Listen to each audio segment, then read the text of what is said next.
Everybody knows about Bloom's taxonomy.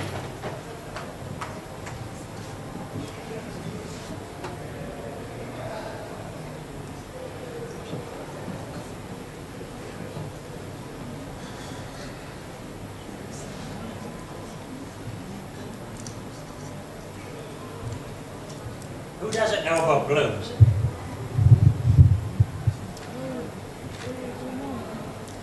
Know about it? Okay. So Bloom's taxonomy goes from the top down. So usually these are the critical thinking skills that you want your students to achieve. And then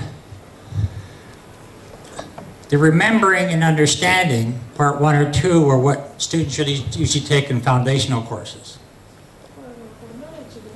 Pardon me? For knowledge. Yes, knowledge, right. Yep. So this is knowledge is taking Calculus 1, Calculus 2, Calculus 3. These are all foundational courses. And the problem is that when I take Calculus 1 and I move into Calculus 2, I have to reteach Calculus 1 again because the students still don't understand it. And the same thing holds true with Calculus 3.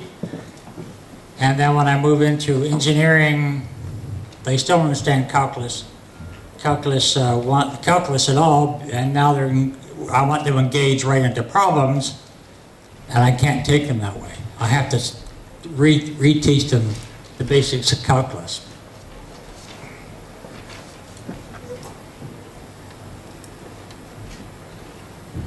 So what we do,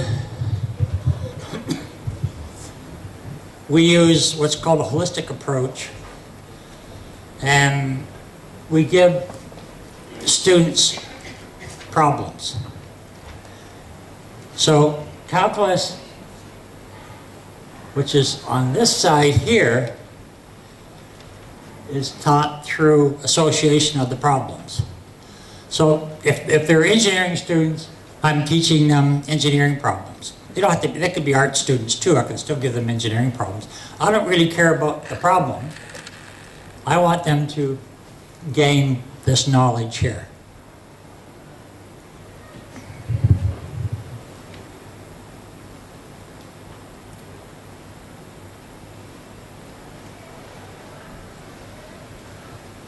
So as you're on this side here, from my first year, you're still focusing on problems, and you're providing them more resources to help them with those problems in terms of the criteria. And as you're moving down into the upper years, you're giving them less resources, and you're focusing more on the problems they're doing. So everything is based on critical thinking skills from the start to the finish.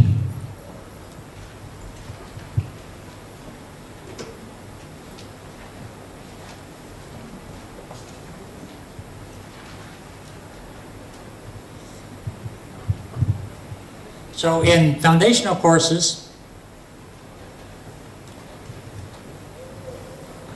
I want my students to have the knowledge. That's what foundational courses are all about. But also I'll have an insight in terms of how that knowledge is being applied. Then in advanced courses, and your 3rd and 4th year courses, you want them to master the ability to apply, analyze, evaluate, and create. And they'll do that because they already understand the criteria for that, which they've gained in the foundational courses.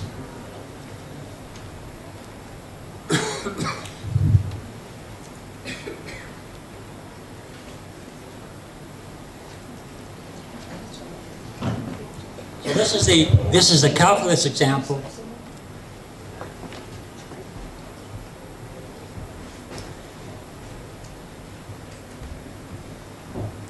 Engineering students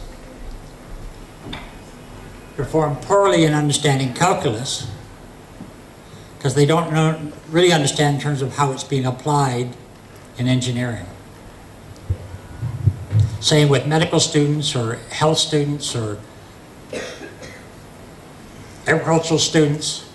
Engineering students, agricultural students are the worst. They don't like foundational courses at all. First of all, agricultural students, well, engineering, they're just a totally different mentality in terms of when they're taking these required courses.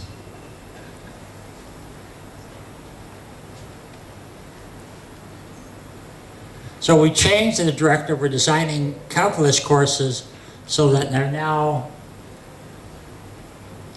we're developing learner skills in applying calculus to solve problems in engineering or any other discipline. It doesn't really matter the problems you're associating along this problem base.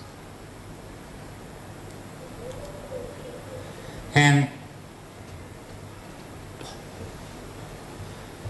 so when we're at foundational level, when we're assessing the student's knowledge, we're assessing not the problem, we're assessing the critical thinking skills that we want them to gain, which is the foundational knowledge.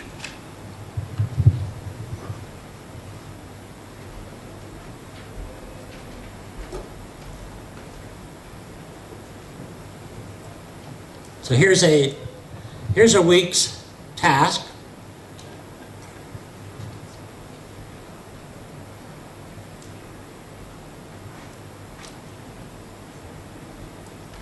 So this is what the instructor says, this is what I want the students to learn at the end of that week. This is the criteria. This is from chapter 2 of my textbook. I need them to understand the mean value of theorem. I need them to understand that. I need them to understand local extreme values. These are all components of calculus that I need them to understand by the end of week 2.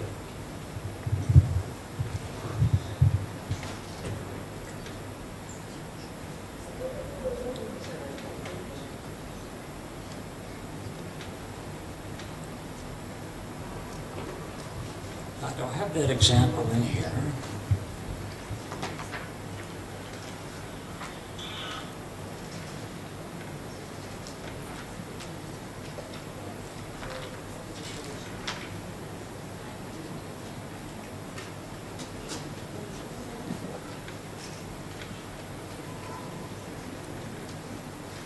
I think to have that example later on. But the example here, the instructor design task, let's say it's this, I want you to figure out the amount of concrete that's required for laying a certain foundation, and then in that I want you to make sure that you define the different criteria within that. So when they're solving that problem, they now have to look at their textbook to figure out how to meet the criteria of the task the instructor has posed. So the instructor in this case has looked at their entire course. They've broken it down into the 15 weeks. They say this is the criteria I want my students to gain at the end of this week. This is the criteria for this week, and then they've designed a task that helps the student understand that criteria, and that task is a problem. And you can do the same thing for most disciplines.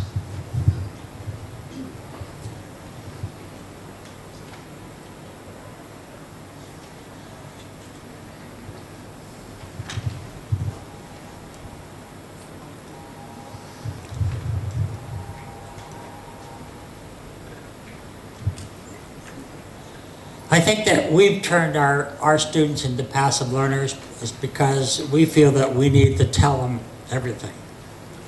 And we're realizing the fact that when we look at their assignments or their midterms or final exams, is that they're not really challenging us as much as we like them to.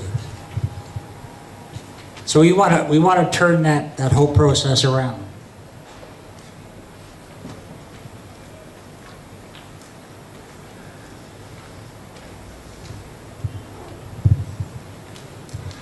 So I don't care about whether students show up for class or not.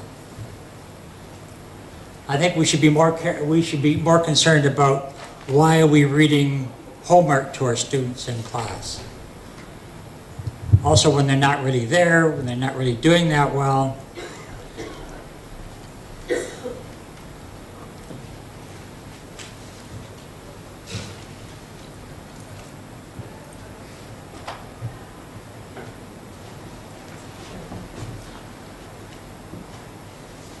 Learning really is an active process.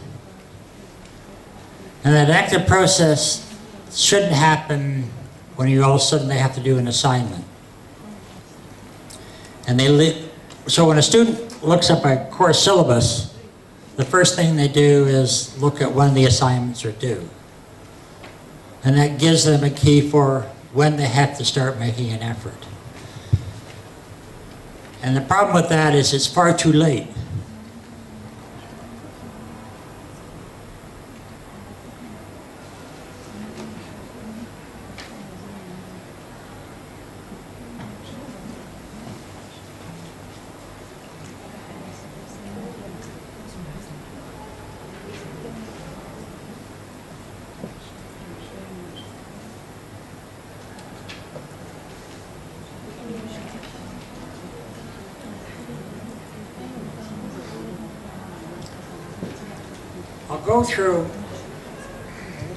I'll go through this this research work we did at the University of Thailand. It was Ubon Ratchathani University up by the Lao Cambodia border, and we did it with 1,700 students over a semester with 22 courses.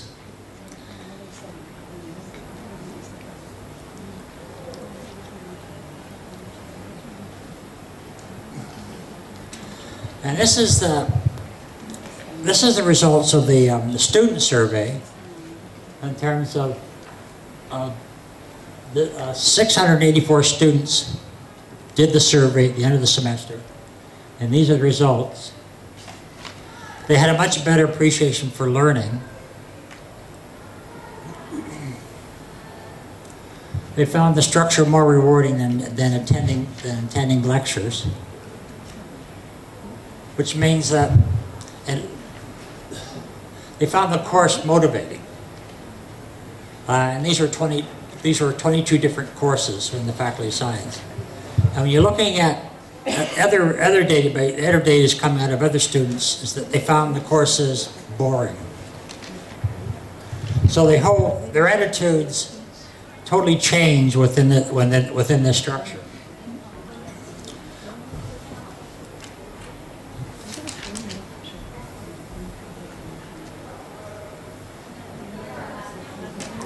These are the instructors surveyed.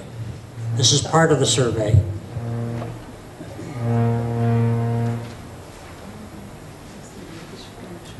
So all of them indicated the fact that having students engaged in their own learning was far a better use of their time. Now initially, they didn't want to get involved in this process at all. But once they started to get involved in it,